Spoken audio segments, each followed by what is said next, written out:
share their passions in work and research with our university community members. My name is Nathan Moses, Assistant Director of Events and Engagement at OSU-Cascades in Bend, Oregon, and I thank you for joining us tonight. We will be joined in short order by Rob Figueroa, our presenter for tonight's Science Pub, entitled The Moral Terrains of Science Activism and Environmental Justice. But first, let's get to a few announcements and reminders. So first up, interested in getting on the right track and getting your first job? How about getting help on maximizing your success in interviews? Join OSU Alumni Association for the next scheduled sessions for the Winning in Life After College series on the following Thursdays from noon to 1 p.m. Hope to see you there. Upcoming Science Pubs, we've got 4 that are slotted. They're going to be coming up. The next few have been scheduled. We're going to be getting those registrations out in the next few weeks. Check out the upcoming events, and don't forget, we're always looking for ideas for the upcoming years on content. So if there's something you'd like our OSU researchers to present on, we'd love to know. Email me directly at events@osucascades.edu with any ideas that you might have. Next up, Minty Meter. So those of you that haven't been with us before, Minty Meter,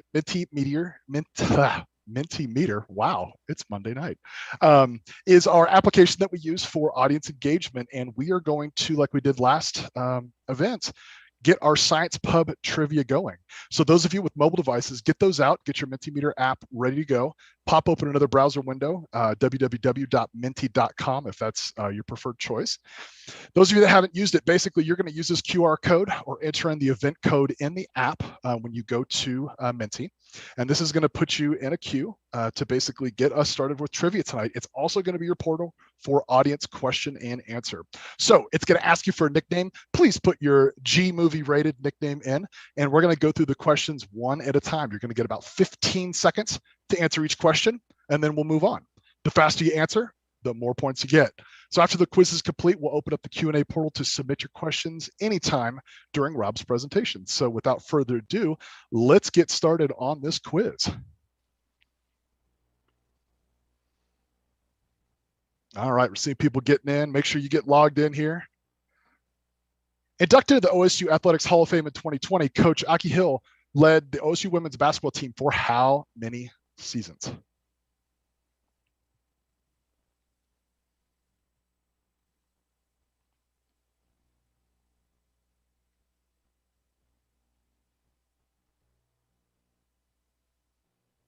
A lot of people saying 14, but 17 was the correct answer on that one. But pretty close, pretty close. We made that one difficult. Next up, Frederick Law Olmsted. We'll wait, we'll let it get synced back up again real quick.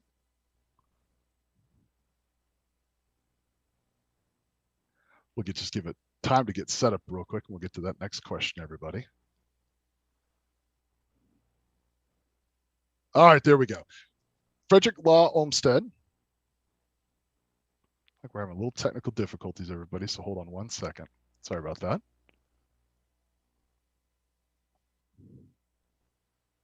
All right, here we go. Frederick Law Olmsted, father of John C. Olmsted, who was a creator of the first Corvallis campus plan, designed what famous U.S. location?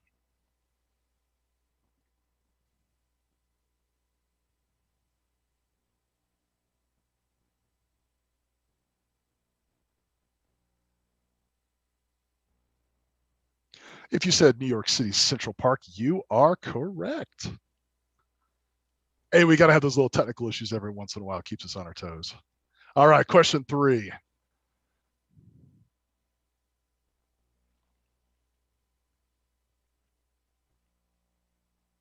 Notre Dame coach Newt Rockne taught summer classes between 1925 and 1930 at OSU.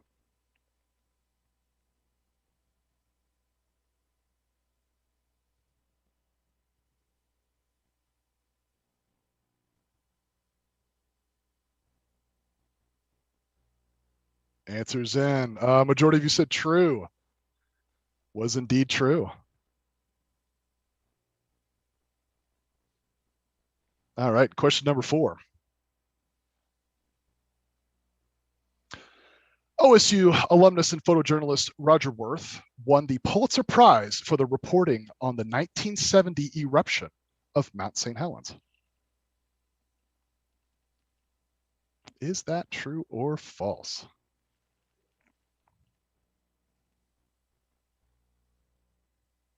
Oh, a lot of you said true, but we got you on a trick question. It was 1980 was the eruption of Mount St. Helens. Got to read into those questions. Our faculty know all about that.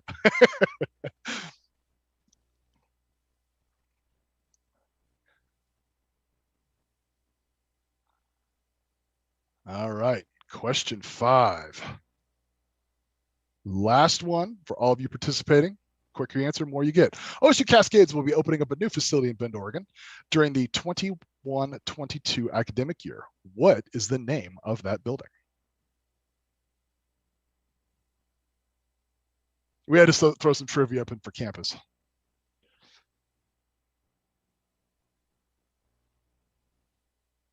Edward J. Ray Hall. If you said that, you are correct. So let's check the leaderboard.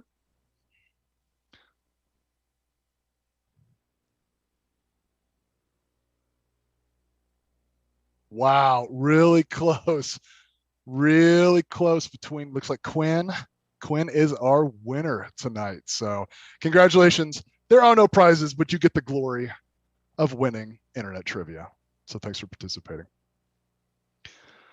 All right. Well, we will get right into it. Thanks for playing, everybody. Hope you had fun with that. Now we're going to introduce our special guest presenter for tonight. Robert Figueroa is Associate Professor of Environmental Justice and Philosophy in the School of History, Philosophy, and Religion at Oregon State University.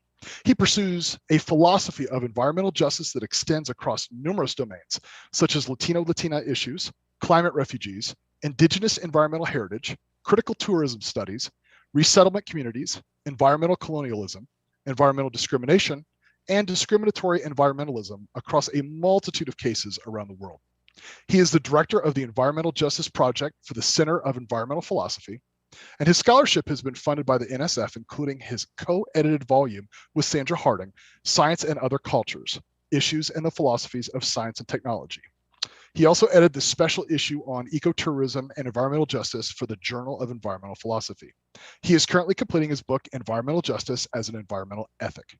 In his pedagogy, Dr. Figueroa is renowned for initializing environmental justice for the college curriculum, teaching the first course in the United States in 1994. He has transformed the curriculum for what now is environmental justice studies.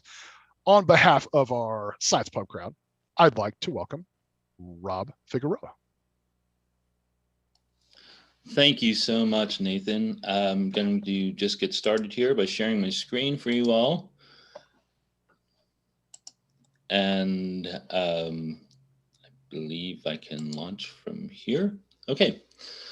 I'll get started if that's okay. And I'm trying to watch my time before my dogs start barking. They have just enough time. I want to begin by thanking everyone who is part of this. I want to thank the invitation. I want to thank everyone who's handling things in the background. And I also want to jump in before too late. So I will begin by introducing a few terms and some concepts so that what we've had so far makes some sense in the title. First of all, some meanings on environmental justice. And with most of these terms, I'm staying as broad as I possibly can so that some of the concepts aren't too technical or require too much of a verbiage. It should be something that the general public can appreciate. Much of this comes up from grassroots activism. So first, just a general notion of environmental justice as framing the conceptual connections and the causal relations between environmental issues and social justice. Mainly, we often see environmental justice considering the disparity of environmental impacts upon peoples of color and marginalized people around the world. Environmental justice considers the inclusion of community voices in decision-making, scientific questions and investigations, and strategies for collective continuance, and environmental justice simultaneously reveals and confronts systemic harms in environmental relations. Mainly, that's an option to get an idea of environmental justice as a way in which environmental issues and social justice is fused together. Now, it's important to see that there is a social movement, a larger, broader global movement that exists on multiple scales. And I'll phrase it in this fashion. Environmental justice finds its political expression in the environmental justice movement. The environmental justice movement is transformative as an environmental movement. It's led from the grassroots by, and has for the last 30 years, by about 70 to 80% of women in its leadership throughout the world. These are primarily blue-collar women, primarily women of color. And now environmental justice has become an approach, a paradigm or a framework for many disciplines, and has fused into a broader area called environmental justice studies, which is interdisciplinary and indeed transdisciplinary, since it goes beyond the framework of the academy, goes beyond those walls and goes to the community, or originated in the community, where scholars are then engaging with community members and leadership. So now, as a whole approach, it's necessary for the future of any endeavor to generate environmental equity and respect for environmental equality for humans and non-humans across societies. So it is now beyond an academic study. It's actually an expectation in many places around the world to consider environmental justice. Now, I won't go into the details of these, nor is this exhaustive in its list, but it's important to see that because of the case-by-case nature of environmental justice, the context-oriented, the specific histories that are connected into these, it's important to see that multiple theories and multiple frames have been constructed or been applied to or modified by environmental justice. So for theories of justice, there's many that we can name, but just the primary ones that we might see are issues of distributive justice, that's concerns about equity, issues of recognition justice, to what extent is the community recognized, to what extent is the community a full participant and enjoying robust engagement, again, in framing the questions, not just trying to defend themselves in the face of the struggle. There's anything that involves reconciliation between parties that are conflicted. First Nations often are tied up with reconciliation with governments over historical land issues, other resources, previous treaties.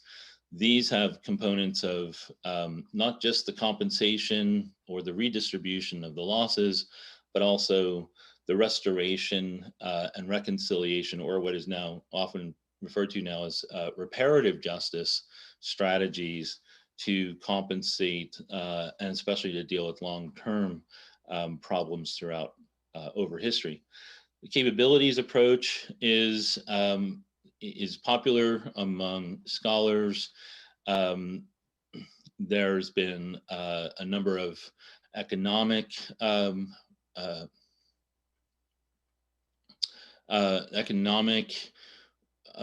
pride in the capabilities approach, but also great work has been done in addressing women in developing countries around the world. Interspecies justice is also part of environmental justice. Any questions about that, I'll be happy to answer, but it's one of these styles of looking at humans and non-humans in the framework of environmental justice that many people overlooked in the early years of the environmental justice movement. Today, climate justice, for instance, is really grounded, I would argue, in the frameworks of environmental justice. But we could also expand to ecofeminism. We could expand to reproductive justice, justice with critical disabilities, etc. So there's many that we can draw upon. And the important thing that happens when it becomes an environmental justice theory or frame is that it isn't just taking a foregoing social justice theory and just mixing it in with the case. The approach is supposed to be looking at the grassroots voices and from those to determine the kinds of justice that grassroots communities and leadership are talking about, and then to develop theory or frames from there. So one way of framing many environmental justice cases is through a narrative approach. And in some ways, it's a narrative approach and almost ought to be a narrative approach because you want to hear the voices from those people at the grassroots or those people who are addressing the problems. Their situated experience, their history, and their identity play a vital role in whether or not they're being recognized, and their voices of their experience have to be heard in the way that they are intended to hear them, not just converted into some language of expertise or watered down to, okay, someone has had a public hearing and we've heard your voice because you spoke for 2 minutes. This is really the rally cry for the movement worldwide, and it positions grassroots communities and grassroots activism in the front of how we analyze and how we contextualize environmental justice cases. Now, it's not to say that in every form of scholarship, we're going to be interviewing people from the community, but it is that of the broader movement, narrative is crucial because the ways in which members of the community think and experience and articulate their needs and the form of justice that they want met is really coming from a place that most of the rest of us, even well met and meant and even allies may not pick up from if they're not within the community. And so the narrative is already involved because people are framing it as speaking for themselves. Grassroots of environmental justice movement provides the narratives of communities and their struggles for recognition and environmental equity. And science activism demonstrates a way to frame the community's challenge to the scientific neglect that's often at the heart of legitimizing environmental injustices. This in turn recognizes the diversity of knowledge and the greater science achieved by community members and historical knowledge. This last point is a way of saying that the grassroots speaking for themselves and to the types of justice that are necessary is often also framed from the knowledge of the community and the way in which they engage scientific material and subject matter. And so the activism itself may come from an alliance outside of the community, from, say, professional scientists who are academics, who are in the industry of, let's say, environmental sciences such as toxicology or epidemiology. We have scientists who are in the mainstream profession and they engage with the community. That's a form of science activism that often is part of the narrative for a particular case. Likewise, there's science activism that will come from the community itself, often challenging the expertise and the authority of the proclaimed scientists, often from the outside of the community, often from either government organizations or private industries. These are the experts, and the experts often do confront the communities in a way that can undermine the voices of the community and knowledge and the recognition of the community, and ultimately could undermine the science itself. And those will be the kinds of narratives and examples that we'll be framing. So just because these are terms that will pop up, there's two narrative expressions that I'm going to be drawing on in my discussion about what moral terrains are. One is, let's refer to it as an environmental identity. And this is just broadly described as the amalgamation of cultural identities, ways of life, and self-perceptions that are connected to a given group's material environment. So we all, in some ways, embed environmental identities, not just personal identities, but environmental identities that connect us to communities and to the world around us. And these are cultural identities that people are often very wedded to. Now, to broaden this to the community and to a timeline, the fact that we exist over time, there's other narrative expressions of environmental heritage where the meanings and the symbols of the past frame values, practices, and places we wish to preserve as members of a community. Our environmental heritage is our environmental identity in relation to the community viewed over time. In short, we're all working with the environmental values and the environmental identities, cultural ways in which people are interacting with the non-human environment and with the human environment. We're inheriting these from the past. The future generations will be inheriting climate change in different ways that we ourselves have been born into it. And so they, in the inheritance, it's not a backward-looking way of thinking about justice or a backward-looking way of identity. It's a forward-looking engagement. And so we're looking at it over time. Okay, and lastly, what moral terrains plays in this? So the idea here is to think about the material environment that we spoke about for our identity, environmental identity and environmental heritage, and that we ourselves as are embodied, and there are these moral terrains, the web of values layered over places with normative and socio-environmental meanings. So the place has multiple values, maybe multiple cultures and multiple heritages that are at work. So we are embodied, and we make these embodied narratives about what behaviors are possible. So we think about who belongs where, and this is how we perceive the moral status of other bodies, humans and non-humans, and the ways in which we establish moral, social, and political identities in embodied relations to space and place. So that's about how we feel in a particular place and what moral status, who we allow in, who we don't allow in, how we create pathways.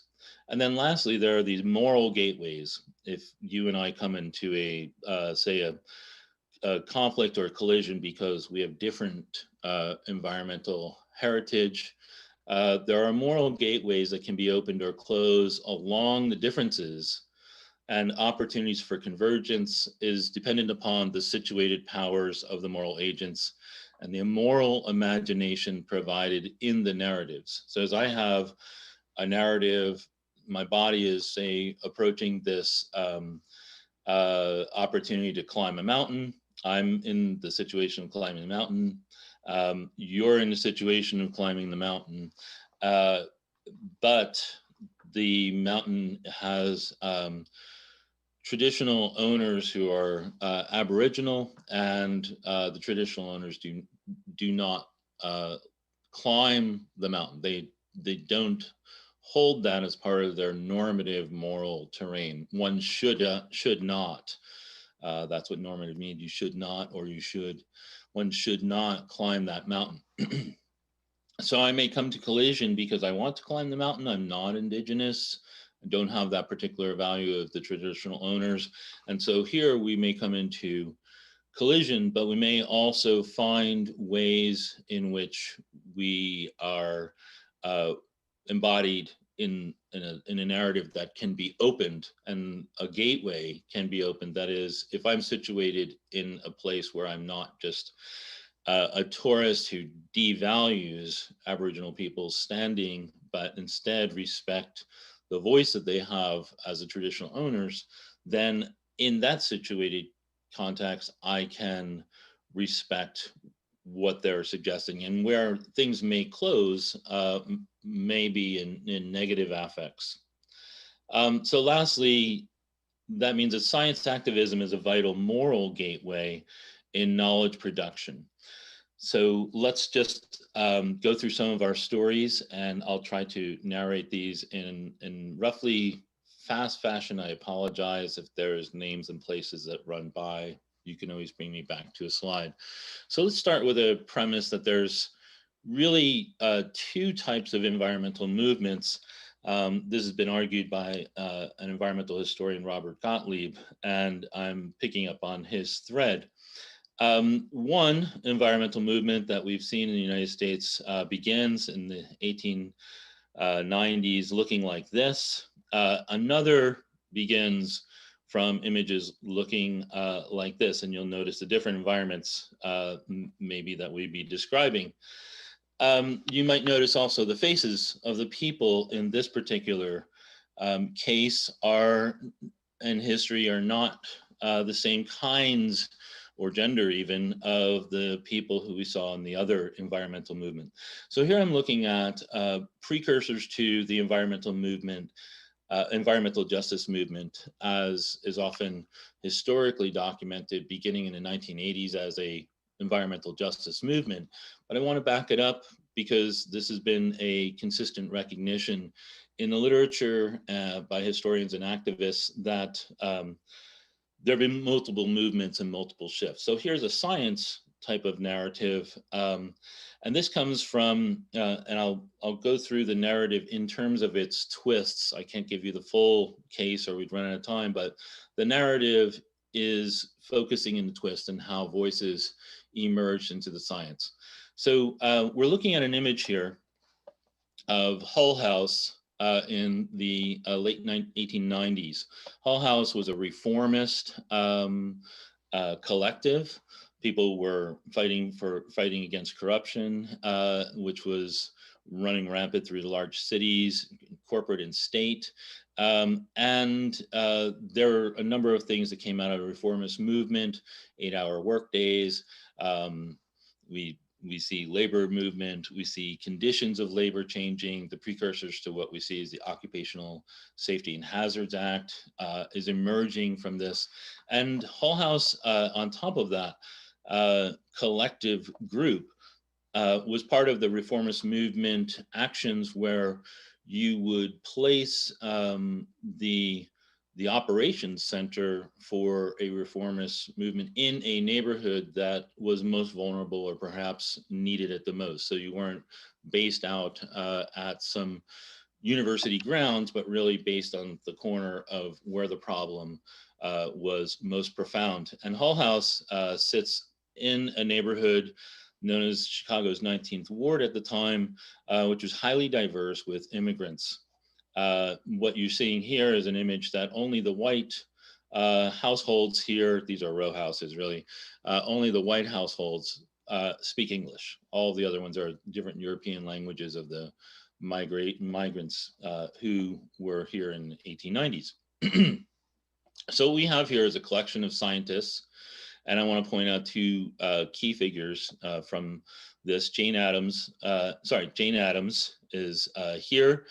Woman leader of suffrage movement and woman leader of women's rights. And this is her evening before winning the Nobel Peace Prize, I think in 1932, I'm guessing. And then Jane Addams, who is a lead character in this case. One of the things that occurred is looking at the conditions that were ongoing throughout this neighborhood, people were very sick. They were very sick from sanitation that you saw that wasn't being picked up. They were primarily factory workers that were in the inner city, and it was echoing much of what we might see up in St. Clair's novel or book, The Jungle, which is about the canneries in Chicago. People were getting many chemical illnesses from the different chemicals they were working with throughout the industry. So they, by a lot of pushing, the city officials and the city officials' health department was forced to bring in some medical professionals to study all of the households that were in this ward, and also to study those particularly involved with the local industries and local factories. They went to each household and they interviewed the people who worked, usually speaking to the males of the family, and they found what they had expected to find, which was that the illnesses were all due to the current, that current contemporary idea of bacteria and bacteriology, which was immigrants have dirty lifestyles, and as a result, they come out with illnesses. So that these are either genetically or lifestyle produced, and they're not environmentally produced. And that was the going scientific presumption of the time. Alice Hamilton and several others in Hull House who had been working on this area found this was inconsistent to the knowledge that they had, and they conducted the science precisely as the city medical experts had conducted it. Same questions, same households, same subjects. And what we have now is a situation in which women scientists and professionals were interviewing primarily the heads of the households, often who were coming from the old country, who were coming from attitudes, even present attitudes that they had in the United States, that we can say that women experts, women in power, women scientists were a foreign picture to these immigrants. And in their own sexism, the males who answered all the questions in fear of the bosses and the medical practitioners firing them if they said the wrong thing, when they were being interviewed by women, the disregard that they had for the professionalism of the women meant that they substituted it with a kindness and a politeness to answer the questions as they viewed these women, which was as caretakers and as people who had no power. And as a result, what ended up happening is all the results were turned in by Alice Hamilton were actually results that indicated these are all environmentally produced illnesses. And as a result, we begin to see the emergence of a new science called toxicology now. But at the time, that new science was a new form of bacteriology, which was proving the environmental impacts for health hazards. And Alice Hamilton ended up from there going on to Harvard, where she was the first female Harvard professor, and there was a medical school essentially created for her new science. Then 100 years later, or about 100 years later in the 1960s, we have a new environmental movement that's often sparked by Rachel Carson's Silent Spring. And in the Silent Spring, we have a form of science activism by Carson, who took on major chemical companies and the US government to reveal that DDT was a war on nature, and humans as part of nature would also be suffering greatly this war of chemical bombardment upon the bodies and of people and the bodies and material conditions, ecologies of non-humans. But we often don't recognize, or we may miss, that the DDT obliteration, that is the outlawing of DDT, came with not just the science activism of Rachel Carson, but also the science activism, the activism directly that was a resistance action by the United Farm Workers, Cesar Chavez and Dolores Huerta, who teamed up with, in collaborative action, with the California Rural Legal Assistance and the Environmental Defense Fund. So it was not just an mainstream environmental group who was involved in the outlawing DDT and the campaigns against it. It was also the organizational capacities and the voice that came out of the United Farm Workers Union. Of course, these were the people who were picking the food and who were being sprayed and who were in the most vulnerable position to DDT in many cases, as well as young folks and others. So this just gives us a sense that the type of science that was engaged was activism, even at Carson's, but that as a signal for an environmental justice approach or an environmental movement actually was very much an environmental justice orientation. And so while she's heralded as the mother of the new environmental movement since the 1960s, we might actually then have to reconsider is the environmental movement, the environmental justice movement, or did something new come out of that? So we've continually had the United Farm Workers push on this issue, because once DDT was outlawed, of course, that meant the chemical companies could make things far more stronger and far more elusive, which shows a different kind of science activism in which you could create, say, toxic gases that were scentless or things worse than DDT that could evaporate much faster. That didn't mean that people were necessarily safer. Love Canal is a 1978 case. I'll be pointing out here that we have a toxic waste dump here. You can see that there is, in this area, there's a school and there's 2 rings of households. And then there is this larger area of what we call the Love Canal Homeowners Association, or this district of Love Canal. It's about 1,000 families. There's about 250 in this first ring.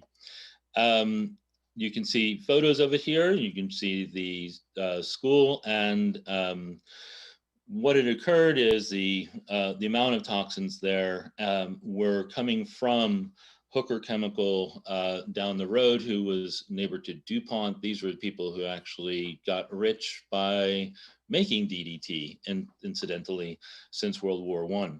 Now, what I want to point out here is that, again, medical experts, the New York State experts, came to check out the environmental conditions. They realized that they were dealing with a community that had a lot of emotional trauma as a result of the concerns here. And so they assumed that they were going to be received with a lot of over-emotional residents.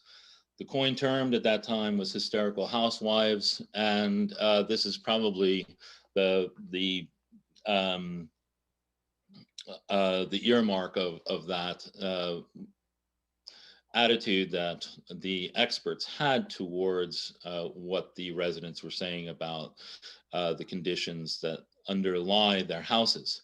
And so they did have a volunteer scientist, a toxicologist. They did have another scientist who was able to help them in toxicology or chemistry.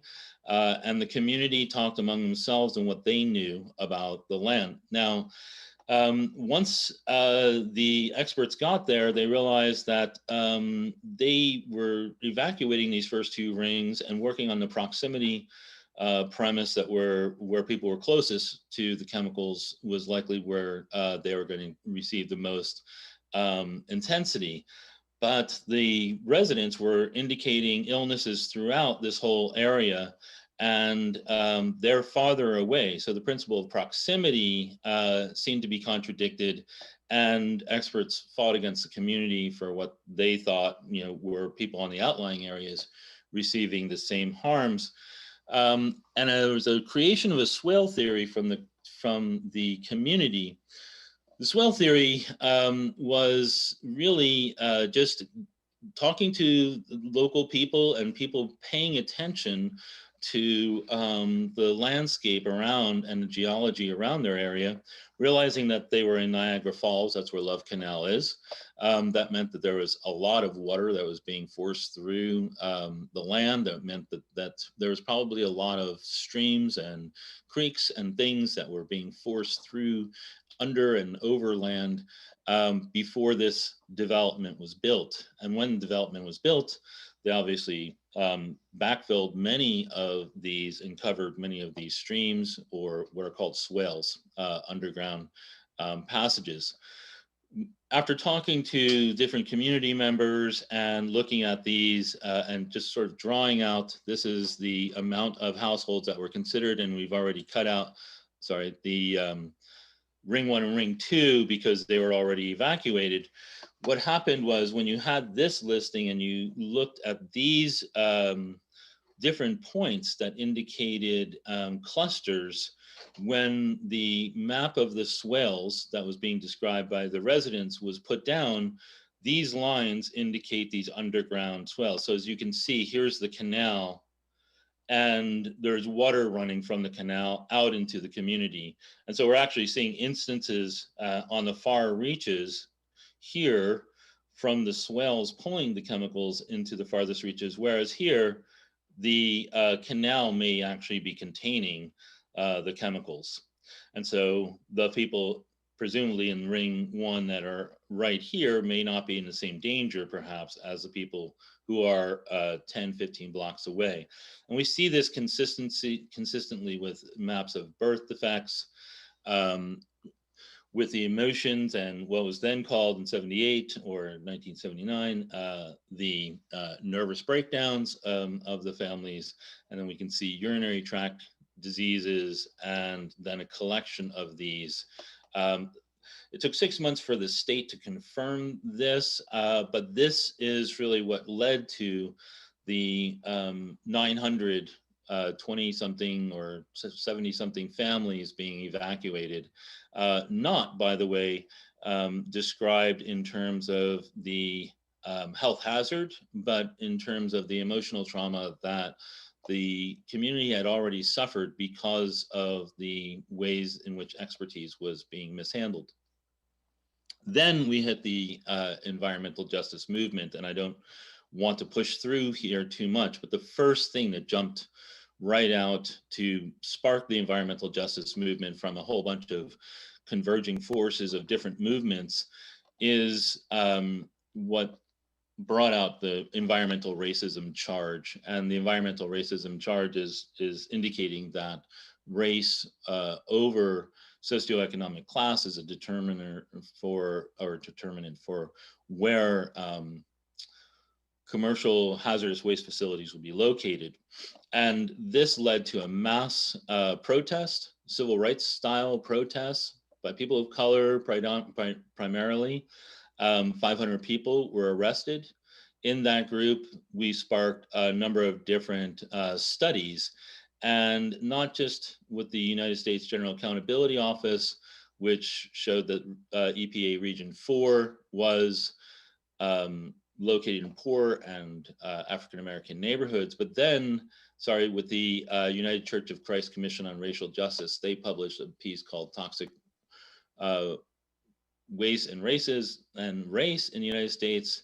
And one of the things that they continued to confirm over 20 years was that race proved to be the most significant among variables tested in association with the location of commercial hazardous waste facilities nationwide. By race, we mean 5 minority community or minorities that you may be familiar with, African Americans, Latinx Americans, Native Americans, Asian Americans, Asian Pacific Islanders. And so it's not just one race that's being compared here, but it's people of color, communities, terms in comparison to white communities. Lots of science was activated in order to try to debunk that conclusion. Many more scientific methods and studies worked more effectively to prove that the toxic waste in race was in fact accurate. Just a quick idea about science and the ways in which scientific neglect comes into play with environmental justice, as you just saw. In this case, we have Kettleman City is a renowned case from the 1990s, late 80s, 1990s. It had the major landfill in the West, and it was a 60% Latino, 40% monolingual Spanish-speaking community that was already engaged in labor, agricultural labor, and so Chem Waste wanted to build another hazardous waste incinerator, and when they finalized their report to do it, despite the community objections, what was found was that they didn't consider all the environmental factors like the ambient air quality, which includes includes chemical agriculture, and because they really refused the Spanish-speaking members of the community a voice in the process, they were in violation of democratic condition of environmental policy in California, which is that there has to be a community hearing in which everyone can voice themselves. So that led to the result in not having another hazardous waste facility because of those neglects. But ultimately, Chem Waste was able to squeeze more into what they did have, and we now have intergenerational effects and trauma. So it's 20, 30 years later, and now we're seeing the children born from the people who were protesting in the early 90s, and there's a cleft palate that's predominant in children born over those times. And of course, new sciences need to come forward. I will just point out that in a chapter I wrote in the late 90s, it was published in 2003, I think.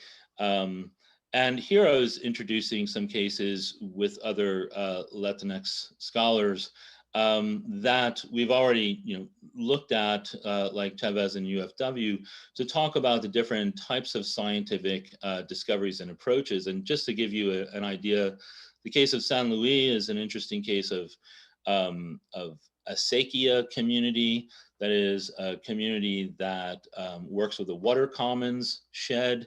They are a community who have been practicing this style since the United States that part of the United States was Mexico. These were descendants of Mexicans who had come up into northern Mexico and were able to acquire land by Spanish land grants. The Acequia science for gravity-driven irrigation, actually we find in Rome, in ancient Rome.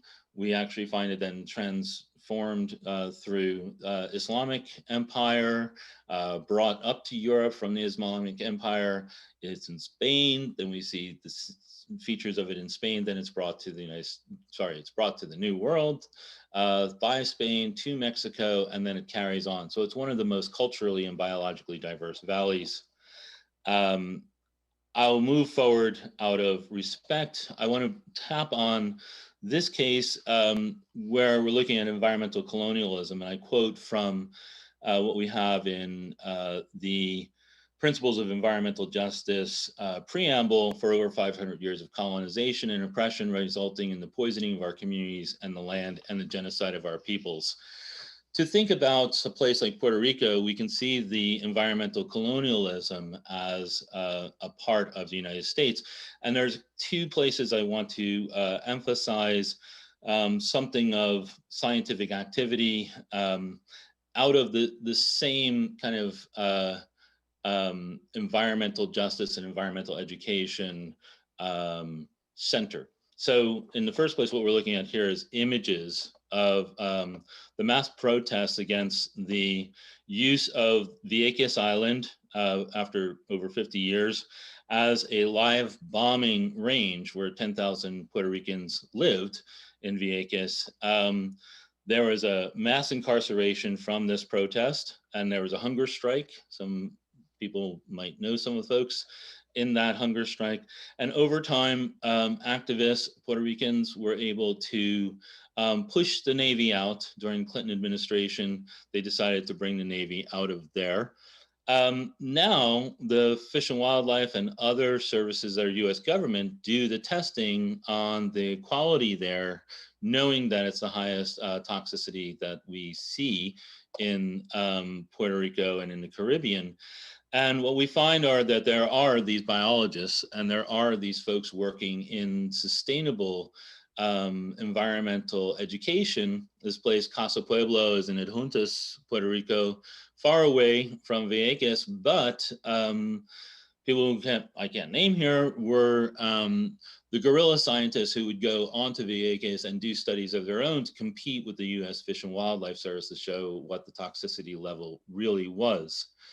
I know that I'm closing here for time, and I want to point out that if you remember, just remember what we're seeing here: solar panels, agriculture that's there. There's even a radio station here in Casa Pueblo. When we found this hit, the Hurricane Maria, it took out all of the electricity throughout Puerto Rico. It left people in horrible circumstances, as we know. Death counts were enormous. They were undercounted tremendously. But one of the places that we often heard was Adjuntas being cut off. It was in the mountains, and it was cut off by running water in other places. But as it turned out, as we see in Naomi Klein's book, The Battle for Paradise, Puerto Rico takes on the disaster capitalists, Klein points out that actually these solar panels were activated, and the one place where there was electricity and there was a bright spot on the horizon in Puerto Rico we were finding was in this community part of Adjuntas, and there was food, and many people who were cut off were actually being housed here where there was electricity. And then we can see that that starts to change the numbers here.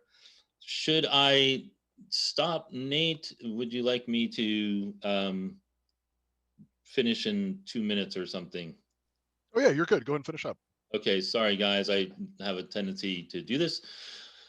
We can do another project that has been part of my research, and this is a book came out of this research. It was 5-team research, myself as an ethicist and environmental justice person, a filmmaker, an archaeologist, a Pueblo, Tewa-speaking Pueblo native who's also a historian and cultural expert, and a environmental poet and a visual artist.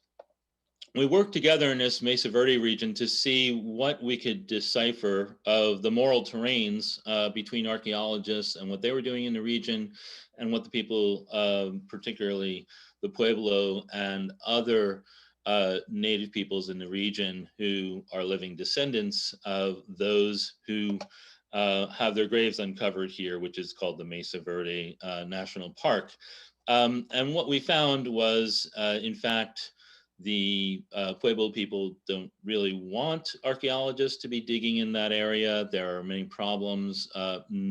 One main problem is that it is actually the tourism of someone's graves, and the worldviews and the voices of the Pueblo is that these are still occupied by their ancestors. And so there's a real conflict between what archaeology is doing for posterity to share things and how that is also in violation of Pueblo people, and how we bring those two positions and moral terrains together to make some moral gateways has been troublesome. One is, of course, to bring in more Native voices into the scientific investigation. But remember, these are collective voices. One person in a tribe can't make that kind of decision. And scientists, in all their efforts, archaeologists in all their efforts who have really tried to avoid digging human remains, can't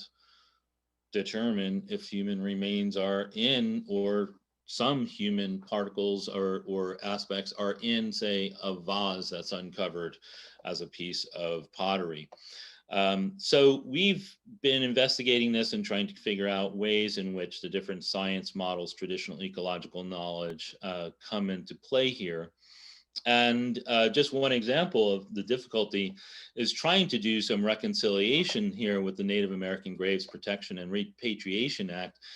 It took 24 tribes, the national parks, and others just to convene enough people who need to be represented to begin discussing reburial and repatriation. How do you take remains that are from your ancestors? Where do you bury them? How do you bury them? Not many cultures have that in their plan. So I'll roll out here with moral terrains in 2020, and just to consider some of the forms of science activism that we might be facing today.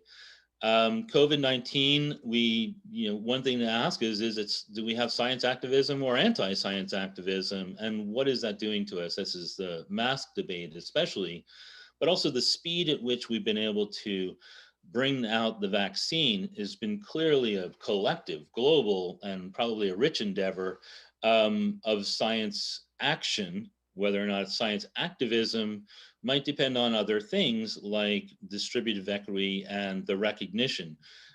We're finding all these medical deserts and pharmaceutical deserts throughout communities of color that need to be resolved. So that is where the science activism may be found, maybe just even in the distribution sites, and maybe in terms of what we find out from the frontline medical responders.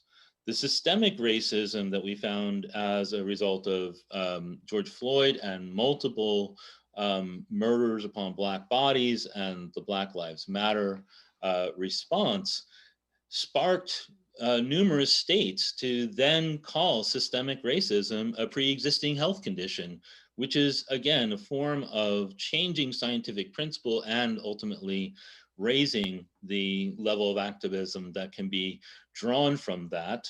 And I think we also have a new way of thinking about our scientific scales for global communities, and especially in terms of how we understand ourselves in relationship to a virus, which is microscopic, and we're so big and strong, and maybe we have to see ourselves as vulnerable as the rest of the species and inhabitants of the earth, and also tells us something about the boundaries between humans and non-humans, or different non-humans, and the boundaries that we should be trying to maintain.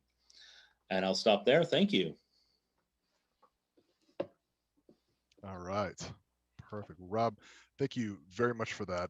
As we get into Q&A, got some questions that have definitely come in. So if guys, Rob, if you want to go ahead and do cancel share screen. Okay.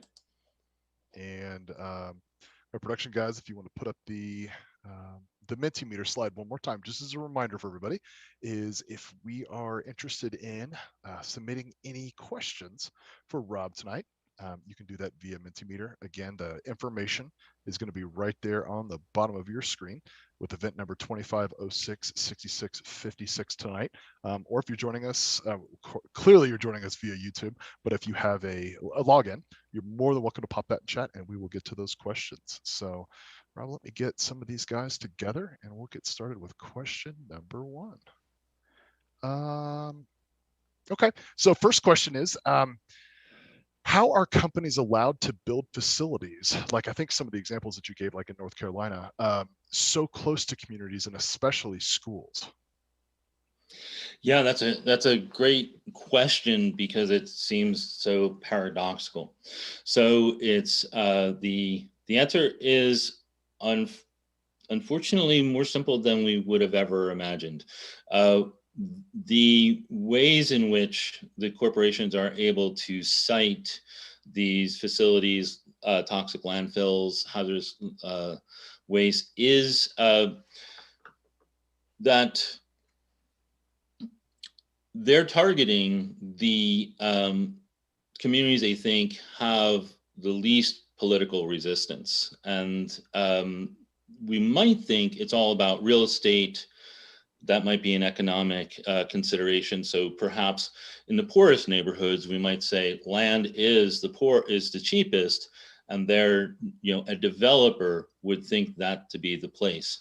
But it actually tracks more along people of color, which is to say that middle class communities, people of color, are much more likely to have one and far more likely to have two facilities than their neighboring white communities.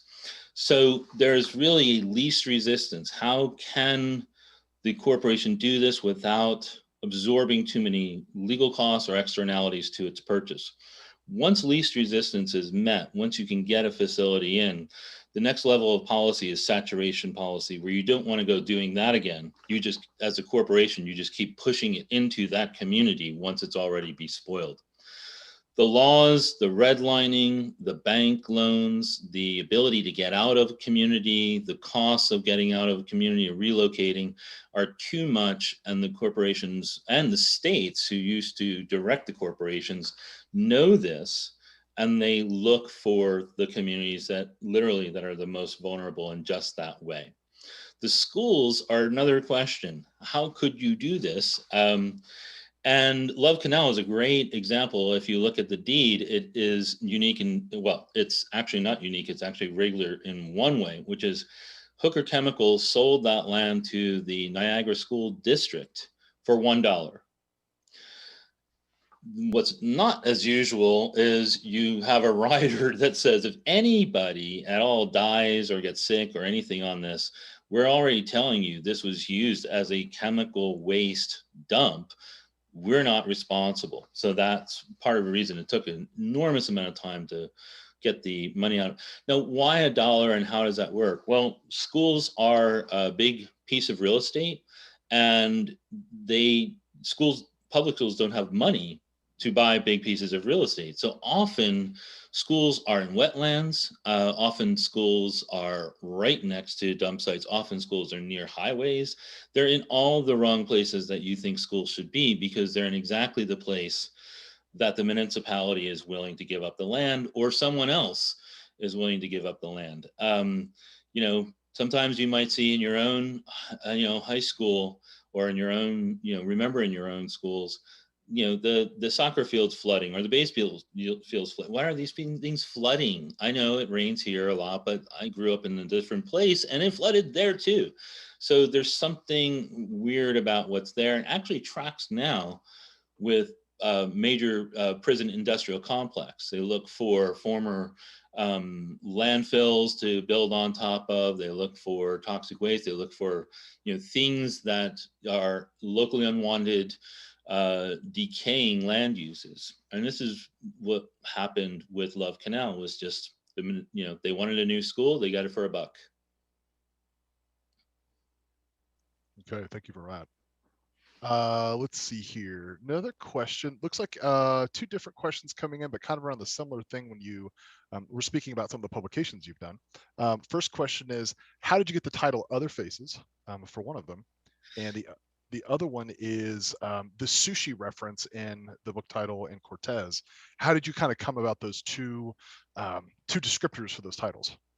Yeah, I'm happy to answer it. So the Other Faces, when I wrote that piece, the primary debate that was going on was, is race the cause of where these facilities are located, or is class the cause of these facilities? And I was working with broader philosophical notions of justice that we're recognizing that there's a paradigm. If you think it's class, then the paradigm tends to be distributive justice. You redistribute something to make it fair and equal. But there was also a paradigm about hearing people's voices and getting the local folks there. And one of the things that happens when you go race or class, we tend to just defer to the minority group is the African Americans, as we tend to just go black, white for race, and then we have this race class debate. But from an ethicist point of view, it seems to me that whether it be legal, discrimination upon the poor, or whether it be illegal discrimination upon people of color, I mean, these are both discriminating features. So there's something immoral at both, regardless of the law. And what we need to do is now analyze from a critical race perspective how, looping back on how it is that we start using these dialogues like race versus class, and how does that play out? For whom does it play out? I just got aggravated and thought, it has to be both. People have to see this the right way. We're looking at it literally too close. So in a bunch of research I began doing, I found that Latinx communities were actually, of the people of color communities, getting hit the hardest in environmental justice sightings. And I really thought, we don't think of Latinos necessarily as poor, or we don't separate class and culture when we think about other places. When we think about people in Germany, we can see world's fourth economy and people who speak German and have German traditions. We see Mexico's good food and a developing economy, etc. We can do both at the same time. And the argument that I wanted to force was environmental justice is both at the same time. There is no way to separate them out. So I found, rather than trying to argue with the people who were dueling experts about race and class, I would actually find all the instances and ways in which we look at some other faces, and the other faces in this case were Latinos. Now, by going with the Latinx community, it also revealed all of these other features that play out in environmental justice that aren't just toxic waste, aren't just what people might think, as anthropocentric, shallow ecology, people polluted, not in my backyard kind of things, which were all described in the environmental justice, where the NIMBY movement, not in my backyard, is actually a white middle-class movement that sort of predates and works around the environmental justice movement, where people were saying, not in anybody's backyard. People who are anti-oppression don't usually say, not our neighborhood, send the oppression somewhere else. So if you just see it as, a waste dump, then that's that. But if you see it as a form of oppression, you don't bring that on to others. So there was other faces. I wanted to show that not only Latinos are in there, but when you look at Latinos, you can't do the race class thing as easy. And when you look at Latinos, you have all sorts of native traditions that are fusing with mestizas. You have gaining indigenous knowledge from the past. You have homesteaders. You have United Farm Workers. You have all these linchpins to different environmental justice issues, which allowed me to bring out the ideas of environmental identity and environmental heritage to go further. And it was kind of a breaking point, not just other faces of other minorities and the poor and different Latino groups, Mexicans, Puerto Ricans, Cuban, but also other faces of, in a sense of other environments, and not just the toxic waste facilities. It goes far deeper and far critical. The Sushi and Cortez was really the scholars who we were. The group I mentioned, we camped, and we lived, camped at the Mesa Verde National Park to get a feel of how it was working. And it went from absolutely beautiful weather in Colorado to the absolute worst weather in Colorado. And you can get it if you've lived in Colorado, 10 seasons a day. We were miserable. We were in cold rain. It was absolutely terrible. So we were sitting there, complaining. What are we going to do? We're losing our place for sites to visit. We went to a local coffee house, and we warmed up near the fire before we went off. And you know, all this we were doing, and for all these justice and all looking at all these trials and the way that indigenous people, you know, Pueblo are being, you know, misrecognized, there was also this, you know, we're just tourists also, and we're doing research, but we don't really know how we're doing research. And, you know, we've got grant funding, and we realize like we're all whining about this rain and camping, but tonight we'll be eating sushi in Cortez, which is right around the corner, and, you know, doing what tourists do, going, oh yeah, that was really hard, wasn't it? We got wet today, and sitting there eating, you know, sushi. So it was actually a call back to recognizing that just because we're researchers doesn't mean we're, you know, in a high moral, you know, attitude. Like we're not, you know, we're still paying dues to national parks. We're still camping there. Even in the research, we're taking in, you know, the tourist opportunities. And so it was a way of poking fun at ourselves and not taking ourselves too seriously there. Got it. Thank you for that. Let's see, looks like next one up. How do you think the role of science in society should change to reduce environmental justices? And then should it have a larger role, a smaller one, or a fundamentally different one? Yeah, good. That's a really great question. So it looks like we can take some of the keys of the types of justice we really want to push for. So if we look at the justice should look at the community and what they're striving for, or what the people are striving for, and trying to bring the justice out of what people at the grassroots are saying, and then bring it out. And if we do theory, make sure that we respect the experiences, because you don't want to tell somebody you're not experiencing that, you're really experiencing this kind of justice, as if we're, you know, living there. But that idea of we speak for ourselves, and part of what I see as the thread here is the more voices that get involved in the scientific questions at the ground level, at the very first level. So not a higher power municipality or chemical company saying, okay, we want to site this over there, or we want to do this with this wetland, or, you know,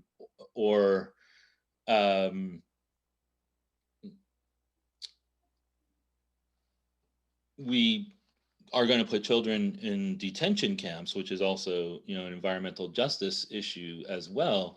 What we have to do is then think, you know, what are the fundamental questions? Where's the community in those questions? And for science in particular, this makes all the difference. I mean, if you see with Love Canal, especially, the questions of the geology were never even asked. So it is not that scientists are idiots, it's that they're so, that certain experts are set up in a way to, you know, not listen to their subjects, to just sort of draw blood, you know, draw samples and move away. And the doctors and the medical staff in Love Canal would never visit the same families, never have emotional content, never have connection, never be impartial.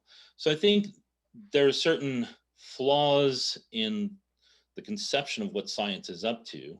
And what science is, mainly it's an institutional framework, and it's also plays a role of, you know, the moral terrain of who's in and who's out, who should be here and who shouldn't be here. Is that the kind of science I understand? Is that folklore? Why, you know, what's the evidence? Okay, and you know, so there's a conversation that has to start from science as to what makes a scientific expert. Is it a particular education? So if someone of a community has an education on certain conditions of the community, there's such a hesitation to call them a scientific expert in that regard. So we need to shift what we mean by the knowledge, and even science. The more voices we have, the more observations we have, the more diversity we have, the greater the science will be. And I'm not saying the more anti-science we have, the more diversity we get, because that's not the principle there. It is that this is a way of knowing that the more you get the better the science, the better the options, better the questions, things that are overlooked.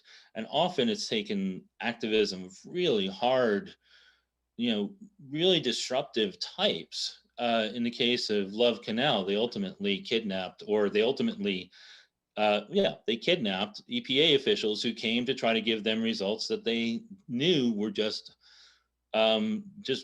buying more time for the state. And so they held the EPA officials until somebody would come to some terms with them. So the science is there, the other things are there. It's sort of getting the members in and then getting the voices in and letting them continue to work on their knowledge investment and their knowledge production.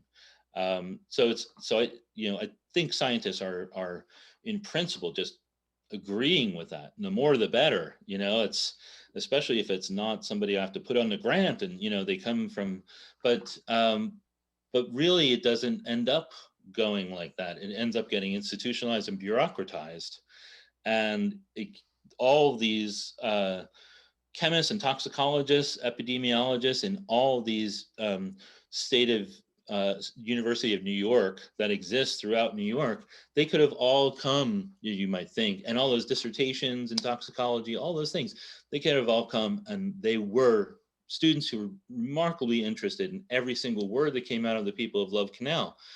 But the state was the one fighting the citizens of Love Canal.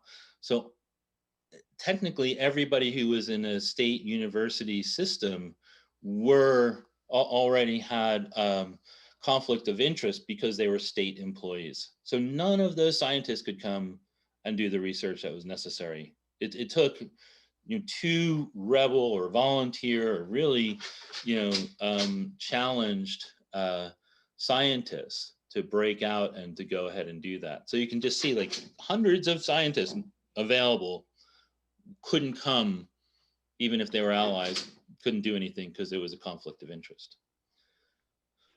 No, that's good. And I think the common theme that's come up for the last couple of months, and I don't think this is new, but I think a lot of people think when we think about research, we're getting a bunch of like-minded people of the same discipline going after one specific thing. If I've heard anything over the last couple of months, it's there's more of a pressure for a multidisciplinary approach, because in general, things are just so much more complicated and so many more experiences being brought to the table end up with a better result. Like I think collectively over our own OSU faculty members that have been talking on this, is that's been huge. So whether, and like in your particular case, you're talking about maybe some community involvement, activism involvement from the folks that are living the experience. But I think that just goes the same of, we're not just getting a group of chemists together to solve a problem.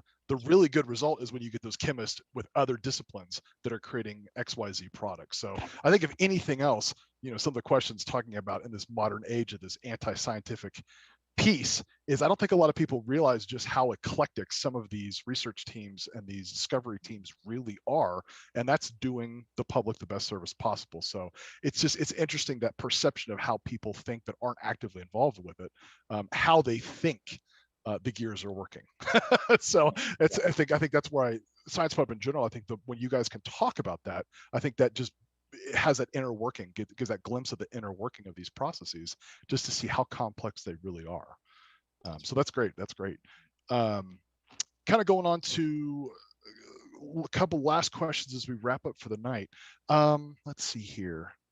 Okay, here's a good one. So you show us how moral gateways have been met before. Can you say how the wilderness movement failed to see its moral gateway and how that changes environmental history and how we shape future actions? Wow, these are some deep questions tonight. Question, thank you. So one of the things about wilderness is you have the Wilderness Act, which is somebody coming up with a description from here, from my seat, and maybe working with others, ecologists and rangers and whomever. But it's describing an area, saying this is wilderness, and as wilderness, it has these characteristics and should be used in this way and not in that way. So at first glance, there's not much of a problem, but wilderness, by seeing how it's stamped, so we're looking at that and saying, okay, wilderness, just what do we want to get from that idea? Is it that nature and wilderness environments are something unique, pristine, apart from humans? Now, in the Wilderness Act, there's a lot of effort to leave whatever is there. So if you're in the Adirondacks of New York or something, and it's a wilderness area, and old tractors or maybe old carriages or something are left from, who knows, people who were working in logging or something, you would leave that carriage there. You don't want to take away the artifacts. You want to keep them there. So there's a sense of multiple use occurs in the wilderness. But there's a kind of double speak here, because we take wilderness to be the real nature, the nature that's wild, the nature that's untouched by humans. And when you start to do these things where nature is separate from humans, nature is something humans observe, nature is something that humans go to, and wilderness starts to have that same pristine notion. In both of those cases, that pristine notion, especially as we built the national parks, we eliminated people from what we were calling the nature setting. We eliminated, indigenous peoples, we eliminated communities, and often we were constructing nature. The people who are actually building the parks, they're constructing this idea of nature. It's none of the indigenous people who were displaced by the national parks had a concept of nature as a separate from humans, as separate as human relations. There just didn't exist. And so nature is an imposition, actually a colonial imposition. And then to get really tight to a wilderness type of projection, and it conjures that neat idea of really, really nature, really, really pristine, even though in fairness, it leaves artifacts and such.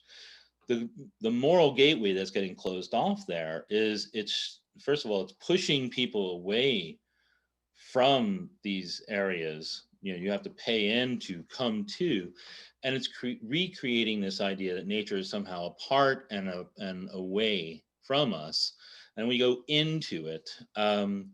And those are all socially constructed, institutionalized ideas. And for science especially, this presents a real problem, because the sort of scientific revolution of the 18th century, the 17th century and 18th century was really making nature this object of study that was dead, and you could poke it and prod it and do all these things. And we've been trying to disabuse ourselves of that concept of the rigid scientist who is separated from its subject, and nature is the thing that we can own and we can mess with, because we are not a part of it, right? So the moral gateway that was missed was, by reconstructing this idea, nature is apart, wilderness pristine, and we were building it up in our own imaginary that we're going to go to nature, go to wilderness.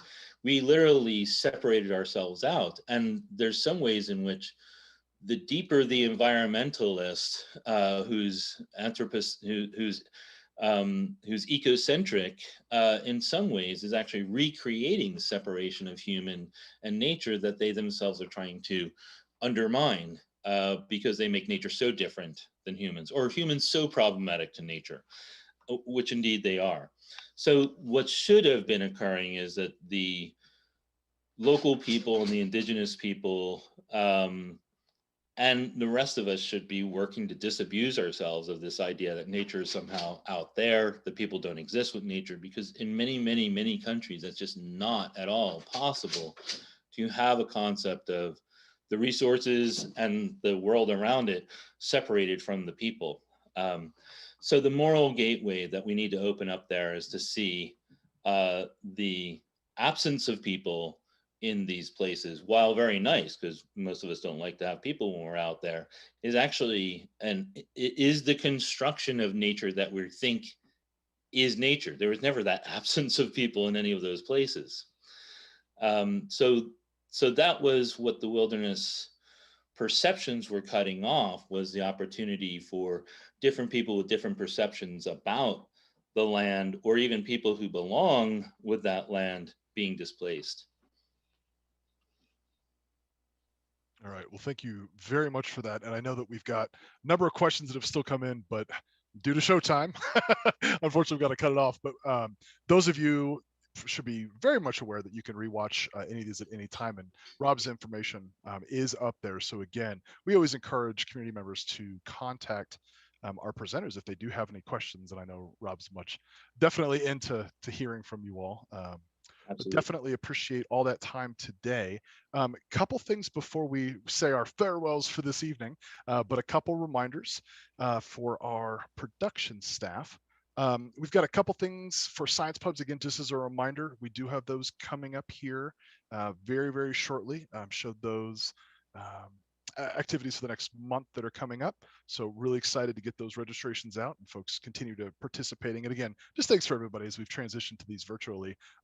It looks like we may be turning a corner. Maybe we'll cross fingers about some sort of a hybrid event, in person and virtual, going forward. But we definitely appreciate everybody's time and being with us now 2 times a month for our presentations.